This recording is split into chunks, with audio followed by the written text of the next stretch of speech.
the early days of history, mankind was led into the future. Eventually, man got smart and began to understand his environment. He mastered fire, earth, wind, and water, and began the process of unearthing nature's powers and secrets. This brought about the first foundations of civilization, to where mankind would no longer be led blindly in fear, but instead would be guided by the hand of knowledge into a future that was built on the dreams and ambition of its people. So what happened? Where did we lose sight? When did we as a civilization lose control of our future? It is becoming apparent that the world is changing before our eyes. There is a war being waged in the minds of every individual on this planet, and most lay ignorant to even the concept. Whether you want to believe it or not, information has been weaponized. It is now being slung at you as bullets and arrows in the form of propaganda, disinformation, counter-narratives, and manipulated data analytics. It has no preference on race, creed, political affiliation, or gender. It only seeks to do one thing, and one thing only, and that is place you, the individual, in a state of mental slavery. This slavery is a controlled position where your actions and influences are predicted, anticipated, and expected through a guise of five-dimensional chess moves being played out on a global stage. Is it really that hard to believe? Go look around you. In every corner of your city, people cower in fear from going to the grocery store. People tremble as you approach out of a conditioned fear that some invisible, microscopic entity will steal their health and their life. Masks have become the new norm.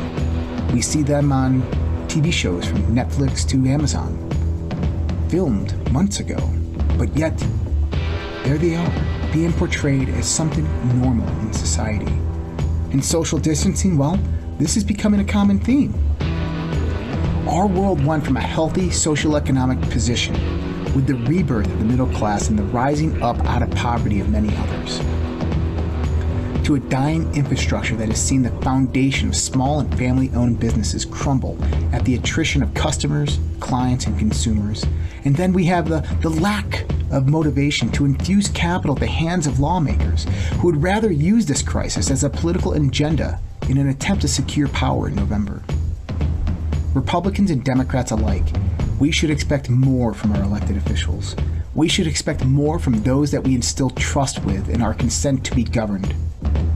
They are there to support us and keep this country alive, yet in times of peril, over and over, we have seen them utilize their position for personal greed and the gain of political power. And what for? All this for a virus? Think about this logically.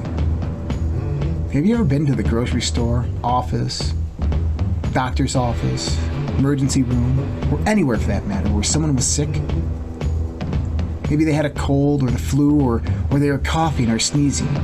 Did you ever think to put on a mask? Did you actually get sick? So why now? Do you know anyone who is healthy that got COVID-19? Why all of a sudden is it that as this virus spreads throughout the world, the numbers of its actual infection rate, the death toll, are being manipulated in real time? Some of us actually question if there is actually a virus at all, or maybe this is just some mass psychological warfare campaign being orchestrated against the world in a ploy to seize power and control once and for all.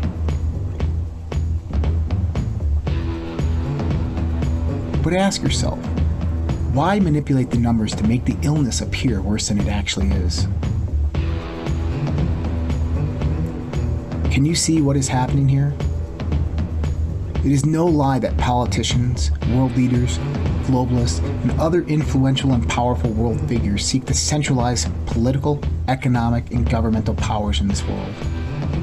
We can call it a conspiracy theory all we want, but at the end of the day, it is quite apparent. It is a conspiracy, and it is no longer a theory. We know this because for the longest time, these globalists have planned and orchestrated their agenda in the public domain, telling us, the people, exactly what they were going to do. The irony of it is that we allowed them to do it while we mindlessly absorbed their gentle distractions. So with that in mind, think for a moment about all the things that have happened in the last few months relating to quarantines, COVID-19, coronavirus, lockdowns, pandemics. Are there things to you that just do not make sense about this? Do you have questions that need to be answered?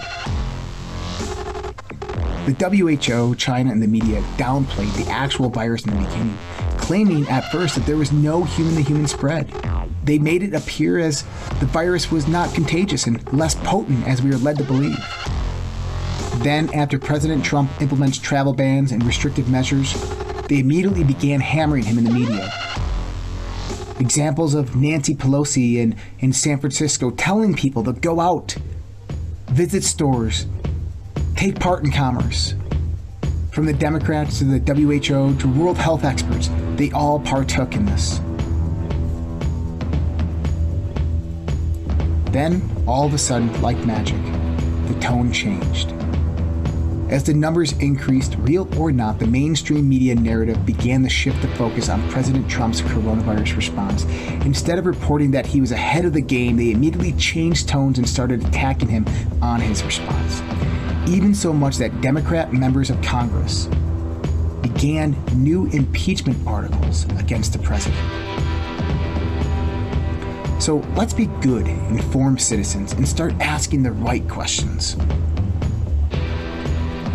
Why have the numbers been so inflated?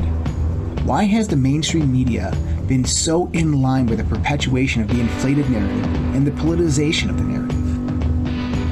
Why are the media organizations staging COVID-19 testing facilities, bringing in actors and not even testing them, then reporting it as news?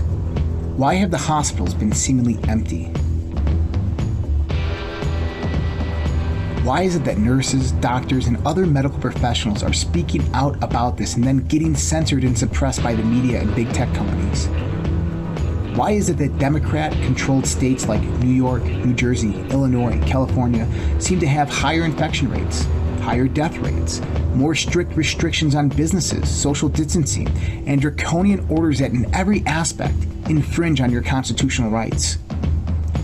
Ron Paul, a former U.S. congressman, presidential candidate, and medical doctor, recently said that the virus is real, but the hype is fake. He said, and I quote, "People should ask themselves whether this coronavirus pandemic could be a big hoax, with the actual danger of the disease massively exaggerated by those who seek to profit financially or politically from the ensuing panic." So what is really going on? Well, let's think about this for a moment. To understand what in the world is really happening, we have to understand the right hand from the left hand, the magician and his tricks. But first,